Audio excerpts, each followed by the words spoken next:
Hi, I'm Polly Jean Harrison, and we are here at Money 2020 Las Vegas. Would you like to introduce yourself for us, please? Absolutely. Nice to be with you. My name is Lule Demmissie. I'm the Etoro, US Etoro CEO. Etoro is a trading platform that offers different kinds of asset classes from crypto to stocks. And a pleasure to be here. It's fantastic to have you. How are you finding everything so far? It's fantastic. You know, part of the things that's so great about Money 2020 is that you get exposure to different kinds of people trying to innovate in this space. And so it's been wonderful, and I get to meet people like you. So that's been great. It's very kind. I mean, well, let's just get right to it then. So thinking about the market today, how should retail investors and those looking to get into investing approach the market? Yeah.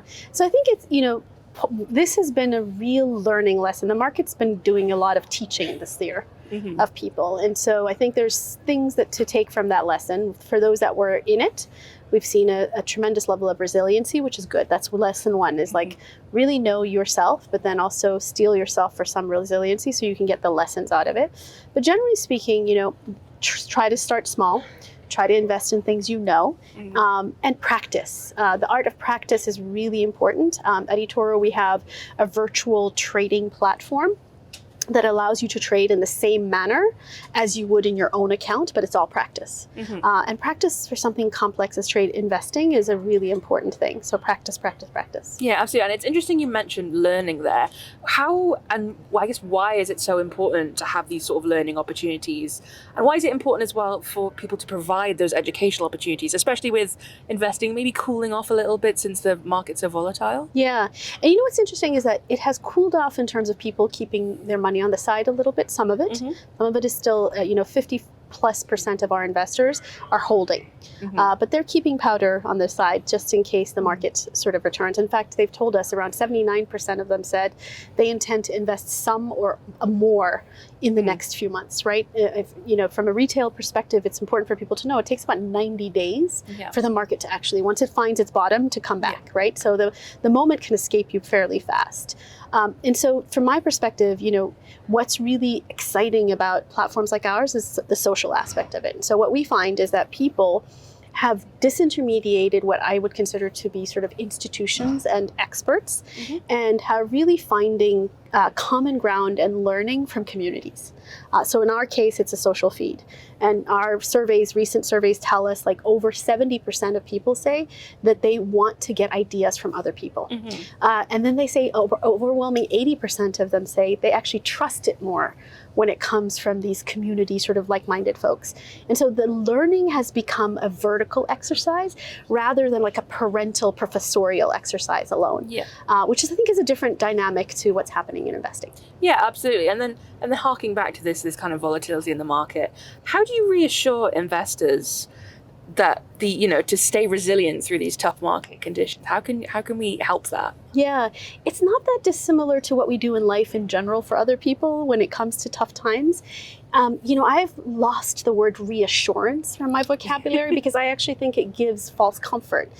I think what we need to teach is resilience, which is a different muscle, which is that, our customers tell us they have a higher tolerance for risk when they come. Our customer base is younger, and it makes sense, right? Younger investors have seen so much more turmoil in short periods of time.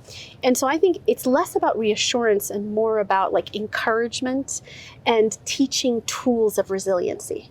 Yeah, absolutely. And then again, on that note of encouragement, how do you sort of ensure that everything is kept very inclusive, and opportunities are given to everyone, regardless of kind of their background? How can we help that along? Yeah. So I think that's one of the magics of players like Etoro because of fractional shares, which have made it possible to enter things that you never could before. Right. The commission-free logic that we have, sort of offering that we have, the minimums that have dropped. So those things really sort of level the playing field, right? If I'm not being left aside because of access. And then the other part of it is really just making sure that representation matters, right? Our spokesmen, sort of people who speak about investing, is a very diverse bench on our platform. So people need to see like the possibilities, like I too can be in this investing picture. And so part of it is representation, part of it is intentional design, as I mentioned. And then part of it is just making sure that the different kinds of stories are part of the conversation. Like you'll hear me often talk about that I'm a first generation immigrant in America. Actually, not even first. I'm an immigrant in America, national. And I didn't have inherited wealth. And I pursued investing as a mechanism to try to create wealth in one lifetime, if possible. So telling the stories of people who don't necessarily are not in the norm of who is an investor, I think is important. Yeah, absolutely. And then what kind of barriers are there to investing at the moment? And I guess more importantly, how can leaders in the space help take those barriers down? Yeah, I think we've made a lot of progress in the last 10 years in terms of barriers. And so to some extent, I want to make sure we're celebrating all these barrier busting moves that we've made in our industry. I think there's still more to do. And I think part of it is the barrier of feeling alone, which is where I think community is important.